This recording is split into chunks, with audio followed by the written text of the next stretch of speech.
6 महीने के अंदर पूरा विश्व जाग जाएगा।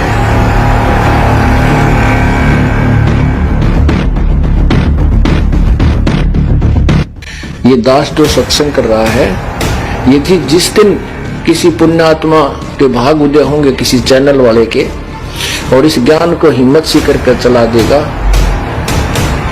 6 महीने के अंदर पूरा विश्व जाग जाएगा। और जितने ये नकली संत बने फिर दुनिया को श्रद्धालुओं को भ्रमित किए हुए हैं, इनके जीवन कहते थे कि वो वैसा है जो आज कबीर के साथ है। तो उस समय जब वो लीला की तो वो 64 लाख वो नकली थे। नकली का तात्पर्य ये है कि वो परमात्मा को पहचान नहीं सके क्योंकि वो अशिक्षित थे। और परमात्मा बंदी छोड़ कबीर परमेश्वर जी जो दास अब ज्ञान प्रचार करा, ये उन्हीं का प्रदान किया हुआ दास केवल रिपीट कर रहा है। उसमें अशिक्षित होने के कारण जनता परमात्मा को नहीं पहचान सकी क्योंकि सदग्रंथों से वो मेल नहीं कर सके जो भगवान कहा करते थे। इसलिए वो सभी उस समय विमुख हो गए। कुछ तो ऐसे विमुख हो गए कि कोई बुराई नहीं की अपने गुरुदेव की, लेकिन लोगों की शर्म से वहां जाना छोड़ दिया। कुछ जो गुरुद्रोही हो गए वो तो कभी नहीं आएंगे मालिक के चरणों में, लेकिन अधिकतर केवल परमात्मा के पास जाना छोड़ दिया। और लोग बहकाने लगे कि भगवान थोड़ा ही हो सकता, तो उनको ये भी जज की वह गुरु जी ने कमाल कर दिया और गलती तो बनेगी दिया, लेकिन वो गुरुद्रोही नहीं हुए।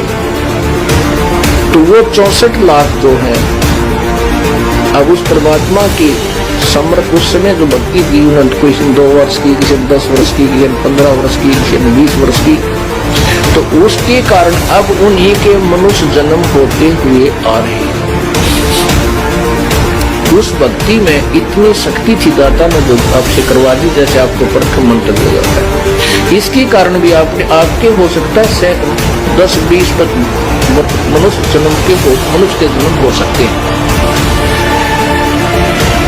तो अब जो पुण्यात्मा है कहते ही शीघ्र समझ जाते हैं, तुरंत मालिक की शरण ग्रहण कर लेते हैं। ये वही पुण्यात्मा है जो लगातार मनुष्य जीवन प्राप्त करती हुई आ रही है और परमात्मा की चाह भी तड़पती है, चाहे वो किसी मंदिर में, मस्जिद में, गुरुद्वारे में या कहीं और चर्च में या किसी संत की आड़ में, कहीं ना कहीं वो अवश्य कोई भक्ति विधि अपनाए हुए, क्योंकि वो आत्मा रह नहीं सकती भगवान के लिए।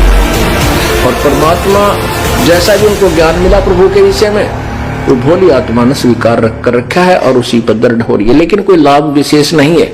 इसलिए कुछ नास्तिकता भी पनप चुकी है वर्तमान में। तो वो पुण्यात्माएं अब 64 लाख तो आवेंगी। अब उनके साथ परमात्मा कैसी रजा बख्श रहा है, किसी को पुस्तक के माध्यम से, किसी से अपनी प्यारी आत्मा जो उपदेश ले चुकी है उसके माध्यम से प्रेरित करके, चलो उस आदमी के पास चलते, वो अपना रिश्तेदार है, वो अपना मित्र है, वो अपनी सहेली है, तो वहां जा जाकर अपना संदेश भिजवा रहे हैं किसी बुक के माध्यम से, सीडी के माध्यम से, समाचार पत्रों के माध्यम से और किसी को केबल के माध्यम से। अब वो संदेश पहुंच रहा है, वो पुण्यात्मा अब आ रही है, वो तो शीघ्र ग्रहण कर जाती है। तो ऐसे परमात्मा उस पुण्यात्मा के साथ जो श्री नानक जी वाली थी, वो कभी ना कभी किसी युग में प्रभु के चरणों में कंटिन्यूस रही है। तो ऐसे वो परमात्मा उनके साथ लगा रहा है, लेकिन पार नहीं हो पाई।